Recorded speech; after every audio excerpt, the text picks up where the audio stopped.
আজকে আমাদের সবচেয়ে সুন্দর একটা দিন গেল আমাদের বাংলাদেশের জন্য। আজকে অন্তর্বর্তীকালীন সরকার গঠন হলো এবং আমি অবশ্যই তাদেরকে ওয়েলকাম জানাচ্ছি এবং আমি আশা করছি ওনারা আমাদের দেশটাকে অনেক সুন্দর ভবিষ্যৎ, উজ্জ্বল ভবিষ্যৎ দিবে। সন্ত্রাসমুক্ত আমাদের একটা দেশ হবে, কোনো সহিংসতা থাকবে না, কোনো দলাদলি থাকবে না। আমরা বুক ফুলিয়ে মুখ ফুটিয়ে কাজ করতে পারবো, যার যেভাবে স্বাধীনভাবে সুন্দরভাবে একটা নিয়মের মধ্যে কাজ করতে পারবো। অ্যাজ এ কমার্স উদ্যোক্তা হিসেবে আমি কিছু কথা বলতে চাই। আমাদের যে অন্তর্বর্তীকালীন সরকারের প্রধান আছেন ডক্টর ইউনূস, উনি তো একজন উদ্যোক্তা এবং উনি প্রথমেই কিন্তু ওনার একটা কথা বলেছে যে প্রতিটা মানুষই হচ্ছে উদ্যোক্তা। তো ওনার এই কথার রেফারেন্সে আমি কিছু কথা বলতে চাই। প্রতিটা মানুষই উদ্যোক্তা অবশ্যই, এবং আপনি নিশ্চয়ই ভালো করে জানেন একটা উদ্যোক্তার কতটুকু পরিশ্রম হতে পারে এবং তার পথ চলাটা খুব কিন্তু সহজ না। এবং সাবেক সরকারের আমলে আমাদের যে রাজনৈতিক আনরেস্ট ছিল আমাদের দেশে, সেটা আমাদের ই কমার্স যে ব্যবসায়ীরা তারা যে কতটা ক্ষতিগ্রস্ত হয়েছে এটা তো বলে ভাষায় প্রকাশ করানো যাবে না। এবং আপনি অ্যাজ এ উদ্যোক্তা হিসেবে এবং অর্থনীতিবিদ হিসেবে আমি জানি যে আপনি বুঝতে পারবেন যে ই কমার্সটা পুরোপুরি ধ্বংসই হয়ে গেছে বলা চলে। এবং কিছু পয়েন্ট আউট আমি করতে চাই, সেটা হচ্ছে যে আমাদের দেশে গত 6 থেকে 7 বছর ধরে যে আমি ই কমার্স উদ্যোক্তা হিসেবে ব্যবসা করছি এবং আমি ইংল্যান্ড থেকে পড়াশোনা করে আমার দেশে গিয়েছি, একটা ব্র্যান্ড ক্রিয়েট করেছি এবং ব্র্যান্ডটা কিন্তু বাংলাদেশেই করেছি, কারণ আমার দেশটাকে আমি ভালোবাসি বলে। এবং নামটাও কিন্তু আমি দিয়েছি একটা বাংলা নাম, সেটা হচ্ছে আমলকি। কেন দিয়েছি? কারণ আমি আমার দেশকে ভালোবাসি, আমি আমার দেশের জন্য কিছু করতে চাই এবং আমি এখানকার রেমিটেন্সটা নিয়ে আমি দেশে ই কমার্সের মাধ্যমে একটা ব্যবসা প্রতিষ্ঠিত করার চেষ্টা করেছি, অনলাইন অফলাইন দুটোই। কিন্তু গত 1 মাসে সেটা কমপ্লিটলি ধ্বংসের মুখে চলে যাচ্ছে। কেন? আমি সেই পয়েন্টগুলো বলতে চাই। এক হচ্ছে যে আমাদের ই কমার্সের কোনো ধরনের বলবো যে নীতিমালা নেই। যারা উদ্যোক্তা আছে তারা জানে না আসলে কোন দিকে কী করতে হবে। বিভিন্ন গ্রুপিং হয়, দলাদলি হয়, কোনো প্রপার ট্রেনিং নাই। যেসব ট্রেনিং সেন্টার আছে তারা প্রপার কোনো ইনফো দেয় না। দেখা যাচ্ছে এখানে ভিউ বাণিজ্য হচ্ছে, গ্রুপিং বাণিজ্য হচ্ছে, বিভিন্ন ধরনের আপনার যে ফান্ডিং দেওয়া হয় সেগুলোর বাণিজ্য হচ্ছে, কিন্তু উদ্যোক্তারা প্রপার গাইডেন্স পাচ্ছে না। তো আমি আপনার কাছে এই অনুরোধ জানাতে চাই, আমাদের ই কমার্সদের জন্য আপনি একটা প্রপার গাইডেন্স দিবেন। আমাদের সোশ্যাল মিডিয়াটা যেন সুন্দর হয়, আমরা সুন্দরভাবে কাজ করতে পারি। কোনো নাশকতা যেন না থাকে সোশ্যাল মিডিয়ায়, কোনো অস্বস্তিকর এবং অসুস্থকর কোনো কন্টেন্ট যেন না থাকে। যারা কন্টেন্ট ক্রিয়েটার আছে তারা সুন্দর সুন্দর কন্টেন্ট বানাবে উদ্যোক্তাদের সাথে নিয়ে, এবং ভালো ভালো জিনিস আমরা দেখব এবং আমাদের ভবিষ্যতে যারা আছে তারাও শিখবে। সেই সাথে আমি আরও জানাতে চাই যে আমাদের যে এক্সপোর্ট ইম্পোর্টের একটা ব্যাপার আছে, সেটা কিন্তু কমপ্লিটলি খুব কমপ্লিকেটেড হয়ে গেছে। আমরা কিছু ইম্পোর্ট করতে পারছি না ঠিকমতো, কারণ দেশের ডলার সব চুরি হয়ে গেছে। যখনই আমরা ব্যাংকে যাচ্ছি এলসি ওপেন করার জন্য, আমরা এলসি ওপেন করতে পারছি না কারণ ডলারের সংকট। তো অনেকে আমাকে জিজ্ঞেস করে মেড ইন বাংলাদেশ প্রোডাক্ট কেন করা হয় এবং দাম কেন বেশি।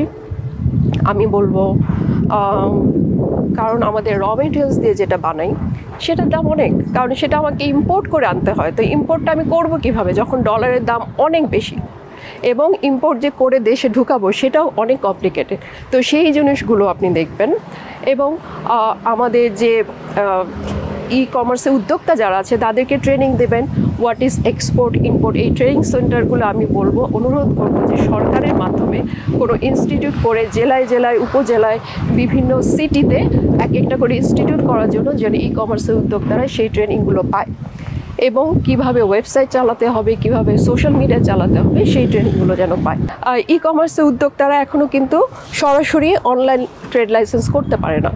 2-3 মাস আগে গভর্নমেন্ট একটা বডি আমাদের অনলাইন উদ্যোক্তাদের জন্য ট্রেড লাইসেন্স করার জন্য হয়েছিল, কিন্তু দেখা যাচ্ছে সেটাতেও কমপ্লিকেশন আছে। তো এটা কিন্তু খুব একটা লজ্জাজনক বিষয়। 2024 সালে এসে যদি আমরা স্ট্রেইট ওয়েতে অনলাইন বিজনেস যারা করে তারা যদি অনলাইনে ট্রেড লাইসেন্সই না পাই তাহলে ব্যবসা কীভাবে করব। এবং সেই জটিলতার কারণে কিন্তু আমরা ব্যাংকের কাছে গিয়ে ফাইন্যান্স নিতে পারি না, এবং সেই জন্যই কিন্তু আমরা বিভিন্ন জায়গায় বিভিন্ন গ্রুপিং দলাদলি, বিভিন্ন ফান্ডিং দলাদলির মধ্যে কিন্তু পড়ে যাই। তো এই জিনিসগুলো সংস্কার করতে হবে। এবং আরেকটা ছোট ঘটনা আমি শেয়ার করতে চাই যেমন আমি আমার ব্যবসাটা এক্সপ্লোর করার জন্য কিছুদিন আগে আমি দুবাই গ্লোবাল ভিলেজে গিয়েছিলাম, তো দেখার জন্য যে আমি আমার প্রোডাক্টটা ওখানে ডিসপ্লে করতে পারি কিনা। তো যাওয়ার পর আমি অনেক দেশে প্যাভিলিয়ন দেখলাম এবং খুব আশা নিয়ে ঘুরছিলাম যে হয়তো বা বাংলাদেশের ছোট কিছু দেখব। Not a single thing I have seen in their, এবং আমার কাছে খুব দুঃখজনক লেগেছিল। তো এসে আমি ডিসাইড করি যে আমি গ্লোবাল ভিলেজে ইমেল করব, যে কন্ট্যাক্ট করব যে কিভাবে কি করা যায়। তাদেরকে ইমেল করার পর তারা জানালো যে কখনো বাংলাদেশ থেকে সেরকম কোনো করেসপন্ডেন্ট করা হয়নি। তো আমি যখন জানালাম যে আমি ইন্টারেস্টেড, তো তারা আমাকে ইমেল ব্যাক করলো এবং বললো যে you can take the pavilion this October. তখন আমি যখন এসএমই ফাউন্ডেশনে এটা নিয়ে যোগাযোগ করেছিলাম কিছুদিন আগে, সেখান থেকেও আমি কোনো রিপ্লাই পাইনি। তাহলে দুবাইয়ের মতো একটা জায়গায়, এত এক্সপ্লোর ওয়ার্ল্ড বিজনেস এক্সপ্লোর একটা জায়গায় যেখানে আমাদের কোনো কিছুই নেই, এবং আমার কাছে এটা খুব দুঃখজনক মনে হয়েছে। অথচ আমি দেখেছি অনেক লোকজন অনেক কিছু যেটা কোনো কাজেরই না জিনিস শিখতে সুইজারল্যান্ড পর্যন্ত চলে গেছেন খাওয়ার দাওয়া বানাতে, যেটা কোনো কাজেই দিবে না। তো এই জিনিসগুলো আমাকে দেখতে হবে, এবং আমি বলবো যে আমাদের ই কমার্সে যেন বুমিং হয় সেটা আপনি খেয়াল করবেন। কারণ আমরা যদি পাশের দেশ ইন্ডিয়াতে তাকাই, তাদের কিন্তু ই কমার্স ইকোনমি $120 বিলিয়ন, সেখানে বাংলাদেশ 1 বিলিয়ন ডলারেরও কাছে না। তো এটা আমাদের জন্য খুব দুঃখজনক, কারণ লক্ষ লক্ষ ই কমার্স উদ্যোক্তা আছে, তারা যদি ট্রেনিং পায় প্রপারলি, সব ধরনের সুবিধা পায়, সব কিছু প্রপারলি হয়, কোনো দলাদলি না থাকে, কোনো ভেদাভেদ না থাকে, এবং সুন্দর করে তারা যেন কোনো প্রতারকের শিকার না হয়, তাহলে অবশ্যই আমাদের ই কমার্স অনেক দূরে এগিয়ে যাবে। আমাদের টেকনোলজি অনেক উন্নত করতে হবে, যেটা ওয়ার্ল্ডে অ্যাডভান্স দেশগুলোতে চলে আসে টেকনোলজি, বাংলাদেশে ওটা যায় 5-6 বছর পর।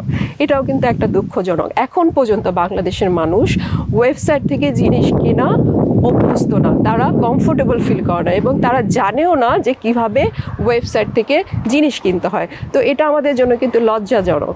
অন্তর্বর্তীকালীন সরকার প্রধানের কাছে আমার একটা বার্তা থাকবে এবং অনুরোধ থাকবে যে আপনি আপনার গাইডেন্সে, আপনি একজন অর্থনীতিবিদ, আপনি একজন উদ্যোক্তা, আপনার গাইডেন্সে আমাদের ই কমার্স যে উদ্যোক্তা আছে তাদেরকে গড়ে তুলুন এবং make it power of the world. কারণ আমরা যদি চায়নার দিকে তাকাই, দে আর বুমিং, আমাদের ইকোনমিও বুমিং, বাংলাদেশিদের ইকোনমি, আমাদের অনেক স্মার্ট মেধাবী ছেলেপেলে আছে, এবং এই গণ অভ্যুত্থান কিন্তু দেখিয়ে দিয়েছে যে তরুণরা কী করতে পারে।